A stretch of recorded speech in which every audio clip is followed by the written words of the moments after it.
My new Malayalam poem entitled Christu Vannathu Christianikku Vendiyo means, did Christ come only for the Christians?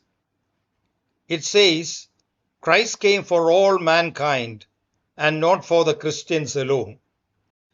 It also says about his sacrificial death on the cross as a substitute for each one of us, that when we believe in him, we shall be saved from the penalty of sin and have eternal life, as there is no other name under heaven by which we can be saved.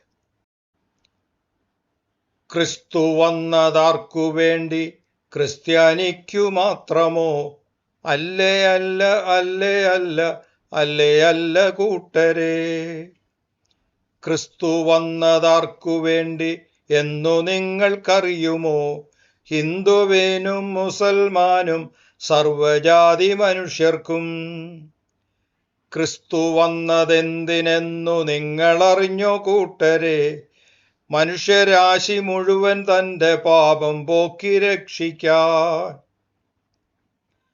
മനുഷ്യരാശി മുഴുവനും പാപിയായതെങ്ങിനെ?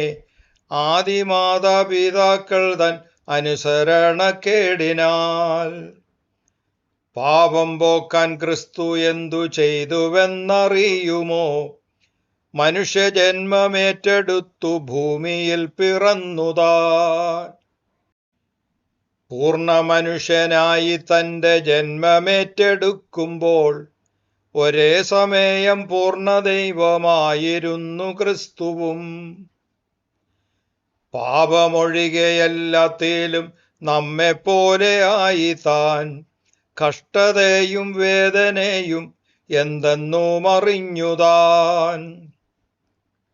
പാപത്തെ വെറുക്കുമ്പോഴും പാപിയെ താൻ സ്നേഹിച്ചു.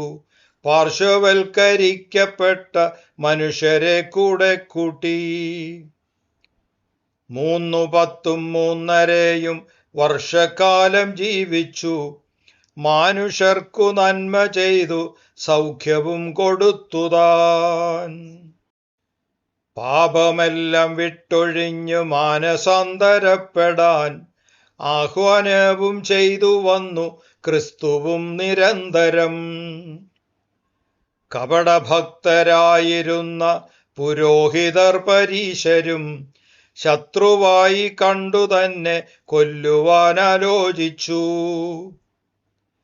തന്റെ കൂടെയുണ്ടുറങ്ങി കൂടെ നടന്ന ശിഷ്യനോ 3 10 കാശിനായി ഒറ്റുകൊടുത്തു തന്നെയും.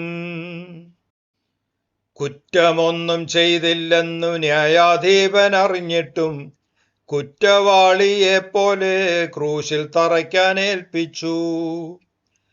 ലോകത്തിന്റെ പാപമെല്ലാം തന്റെ മേൽ വഹിച്ചുതാൻ നാമേൽക്കേണ്ടും മരണശിക്ഷ ഏറ്റുവാങ്ങി ക്രിസ്തുവും.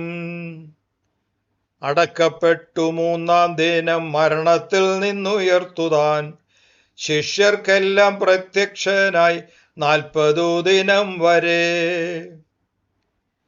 40-ാം ദിനത്തിൽ തന്നെ സ്വർഗാരോഹണം ചെയ്തു വീണ്ടും താൻ വരുമെന്നരുളി ന്യായവിധി ചെയ്തിടാൻ.